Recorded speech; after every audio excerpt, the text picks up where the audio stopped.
welcome. Oh, it's Tuesday. It's my favourite day of the week and I get to spend quality time with you. And me, you.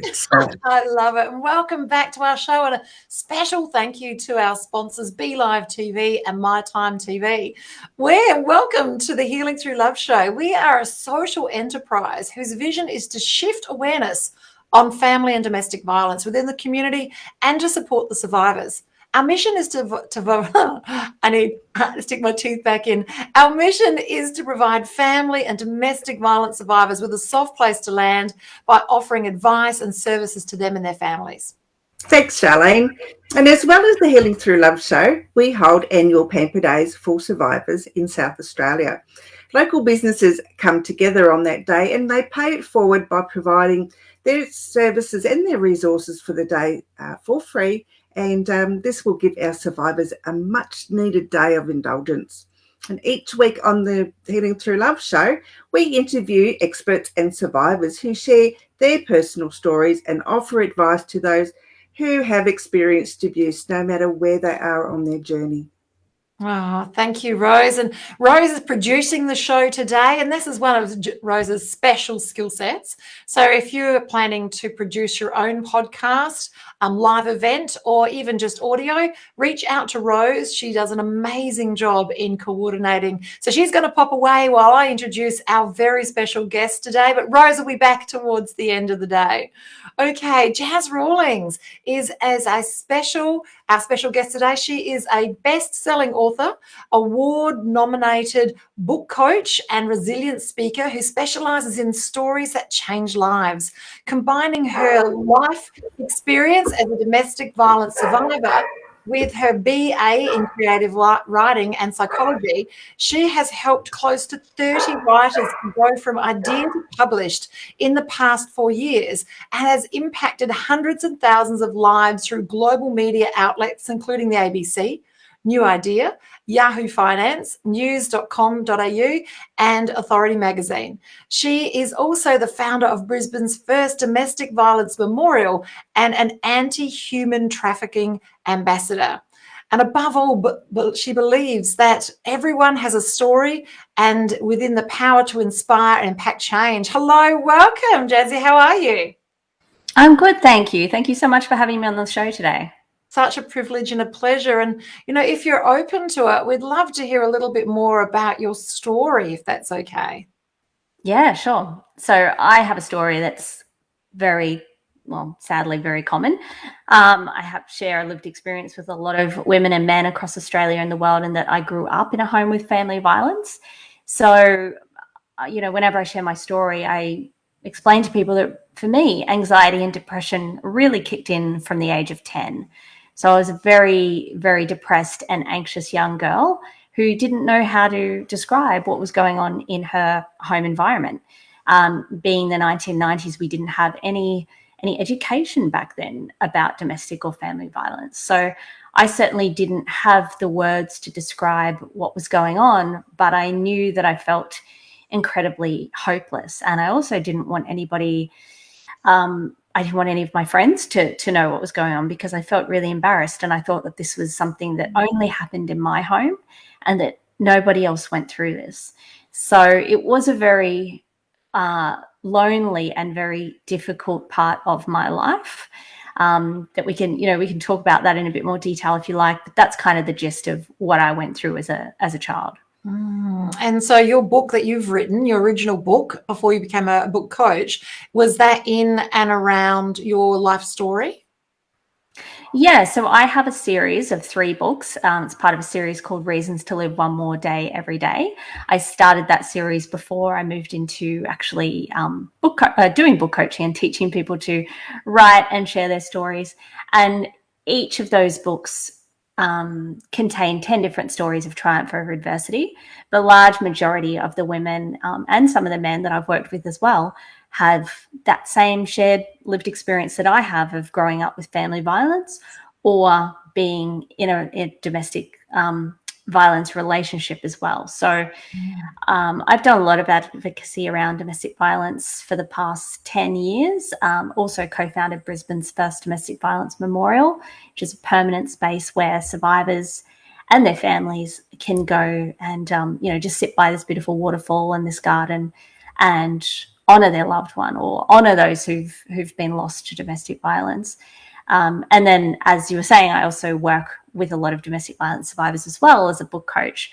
But yeah, the book was kind of the start of that journey, and just includes a lot of stories that people will be able to relate to and read those, and not only go, yeah, I know how that feels, I went through that as well, but they also, the stories are so powerful because they also show the other side of that, and that it is possible to find joy again, and it is possible to recreate your life and live a full, happy, passionate life, regardless of what you've lived through. So that's what I love best about the series.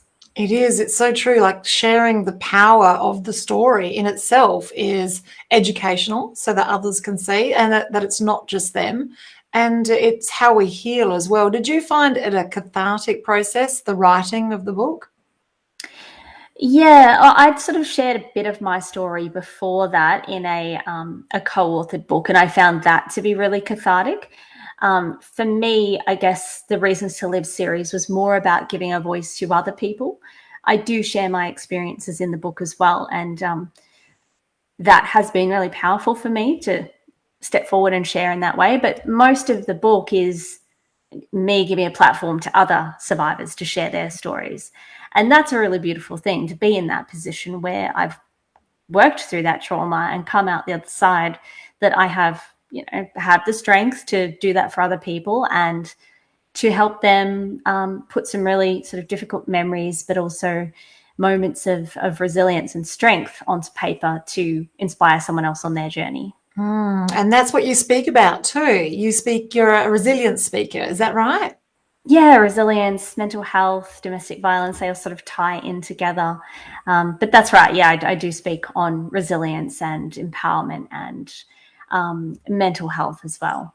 That's fascinating. And so the types of people that book you for the speaking, is that community groups, or is that in businesses? Like, where do you get the opportunity to share the stories?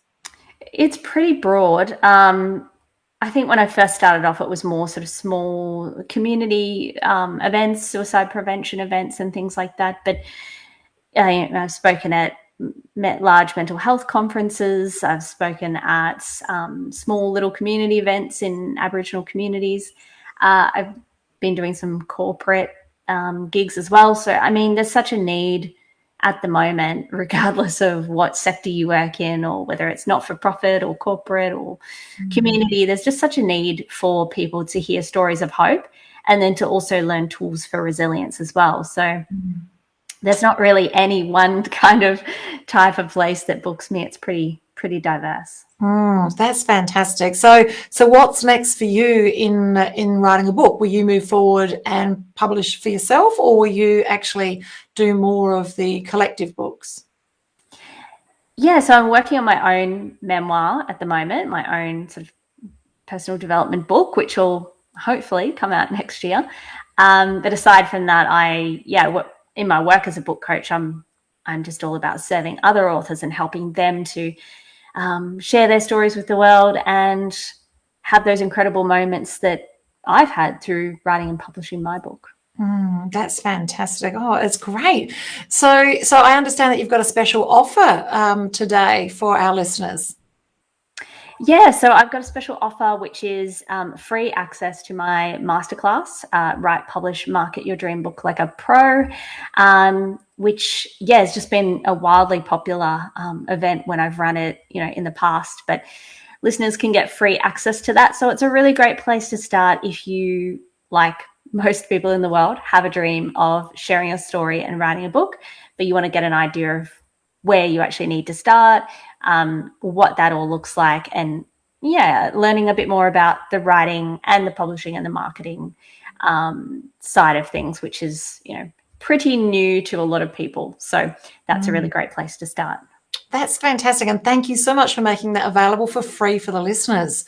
So with people that come to you with their ideas, do you think that they're doing this because it's a healing thing for them, or that this is more a part of a business thing for them? Like, where do you think it fits in?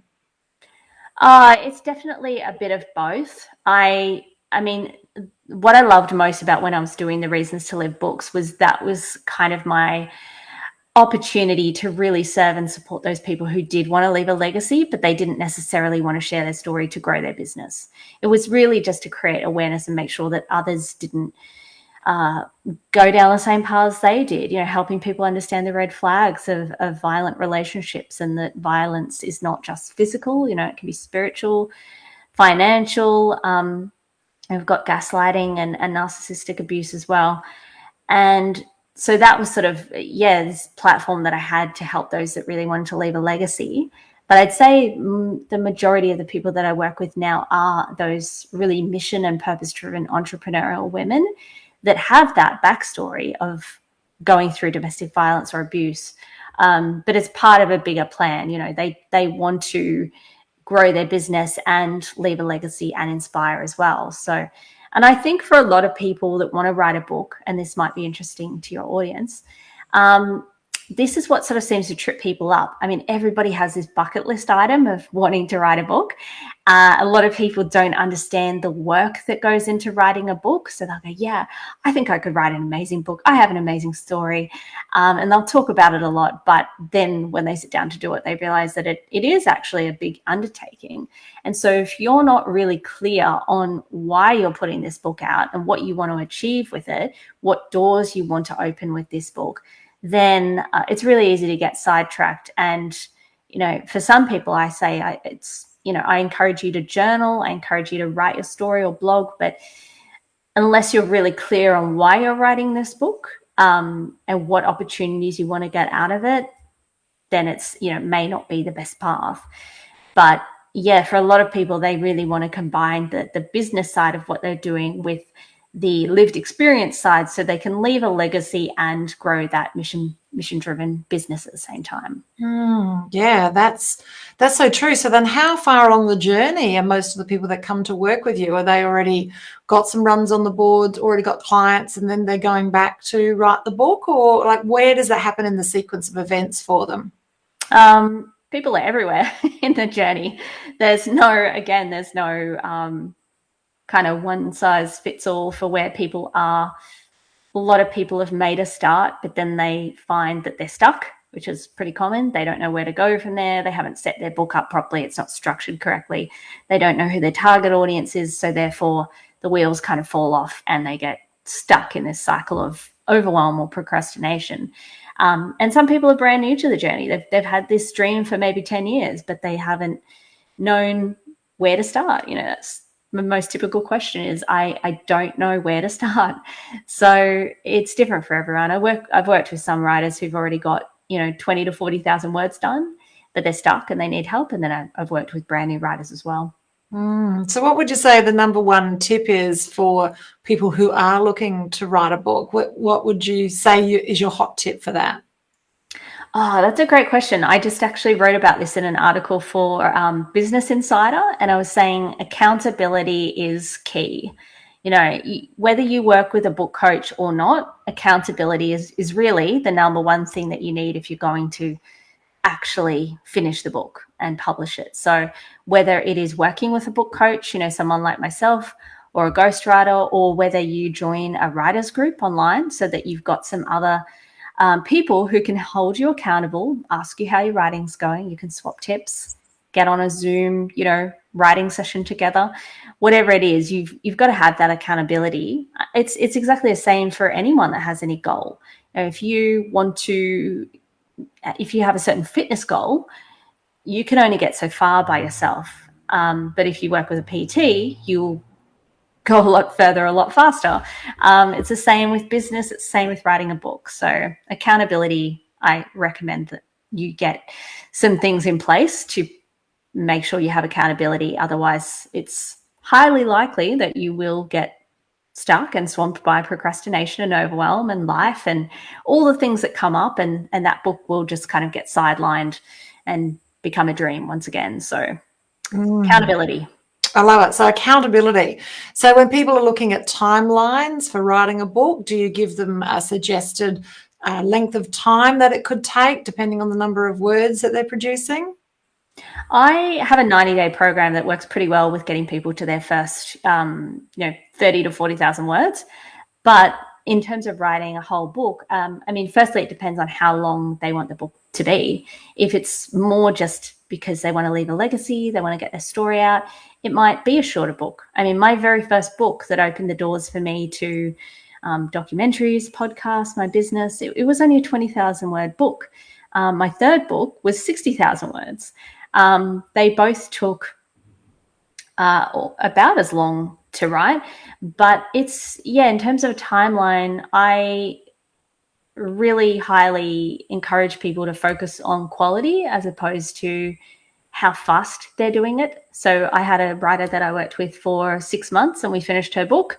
It was about 100,000 words. I have another writer who I've been working with for coming about 9 months, and by the time we get to a year, we'll probably be close to finishing the book. Wow. There's other writers who it takes, a couple of years. It depends on whether they have support or they're doing it alone.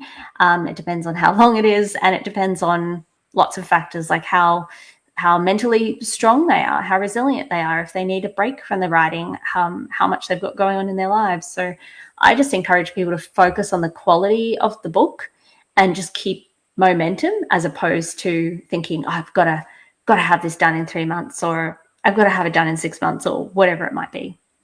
And there's accountability is the number one tip. Would you say carving out time in your diary is like one of the more important things to do, so that you've got to set time on a regular basis?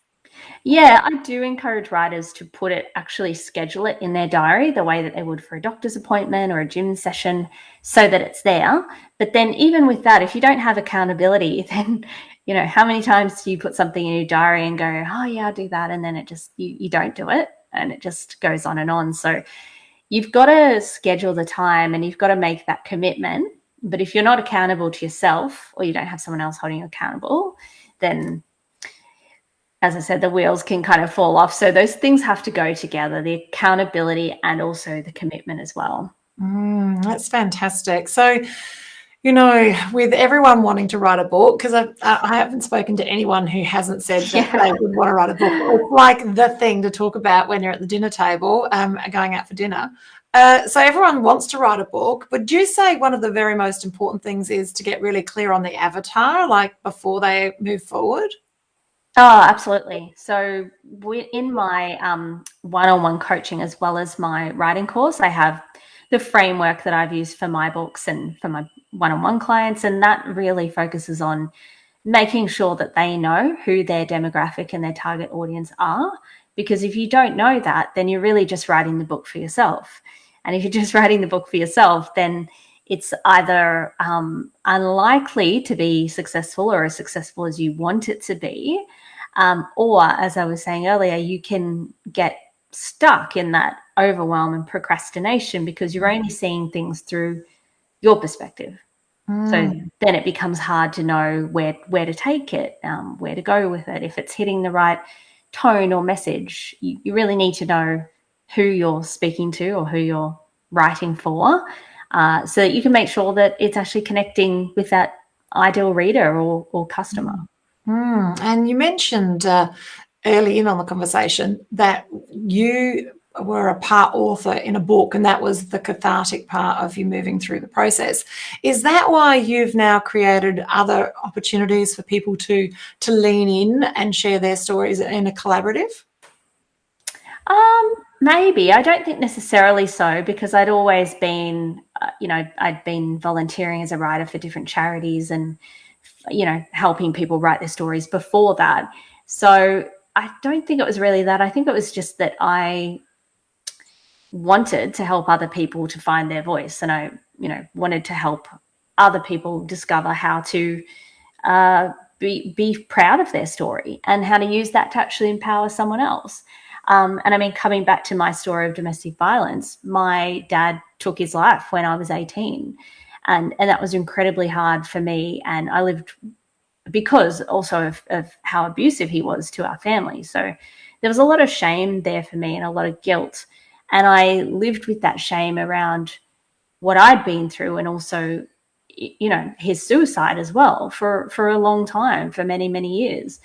And it wasn't until I'd sort of come out of that I went, this would be very powerful to be able to use my experience to give a platform to others so that they can hopefully help inspire someone else to live a better life, so that they're not still living in that shame that I used to, or that they used to.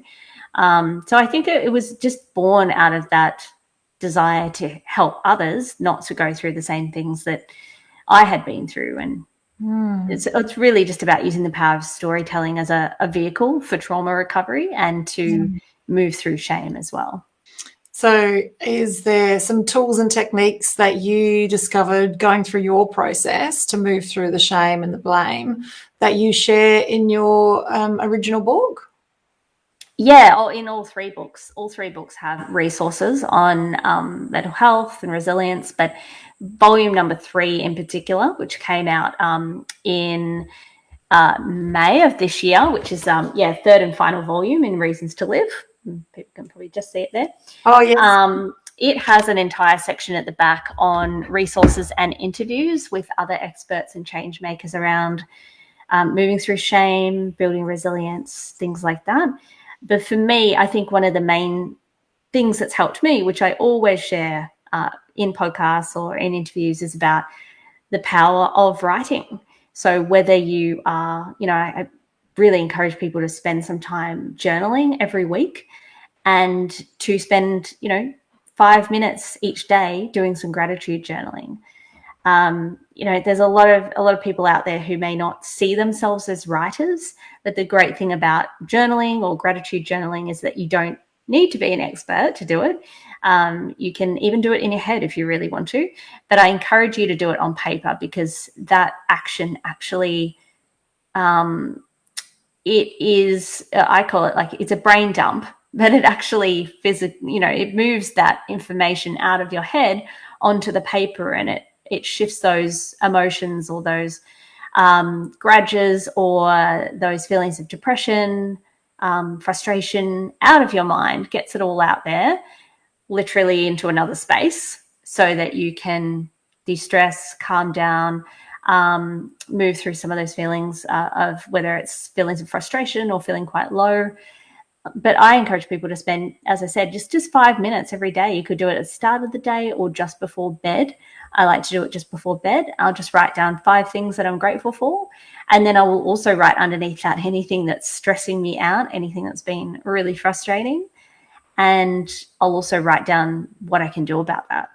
So is it something that I can do something about tomorrow, something small? Or if it's an ongoing thing, what's one small thing that I can do to start moving towards either remedying that or coping with it, whatever it may be? So would you say that's your number one tip for moving through the challenges in and around family and domestic violence would be to write? Well, I should say as well, I always make it clear, obviously I'm not a mental health professional or a domestic violence provider, so I can't talk about what those number one things are. But I would say, if you are in a safe, number one thing is obviously to be in a safe environment. You need to be safe. So the number one thing, if you're experiencing domestic or family violence, is to reach out to someone who can help you to get out of that situation you're in, or make an exit plan to leave when safe. That's the number one thing. But once you have safety and you're able to start thinking about some of the things you've been through, then I recommend either doing some journaling if you feel strong enough to do that, or if not, my number one tip is the gratitude journaling. Because especially for survivors, when they are first out of a situation, when they first leave that violence, there's so much going on. The trauma is very raw still, so it may be cathartic for some to write about it, but for some it may be too early, too raw. So that's why I would recommend doing the gratitude journaling, just to help build that resilience and that mental strength to keep going on the path that you're on, because it's a long one. Many of my clients who are DV survivors have said that a lot of people think that leaving is the end of the journey, but in reality, it's the start.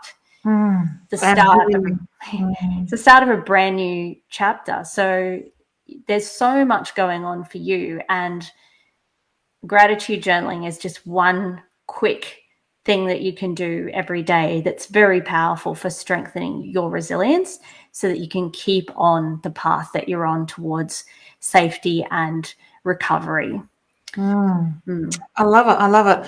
And so during your process of healing, but before you wrote the book, did you get outside assistance to help you move forward? Like, were you seeing any energy healers, or were you seeing a therapist?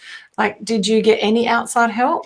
I don't even know if energy healing was really a thing, or like, I don't think it was very widely talked about when I was coming out of, the other side of my dad's suicide when I was 18. I didn't see a therapist or anyone really. I saw one counsellor after a sexual assault that I'd been through, but it was such a negative experience that I never wanted to go back. So it wasn't until that was when I was almost 21, and I think I was probably 24 before I did saw a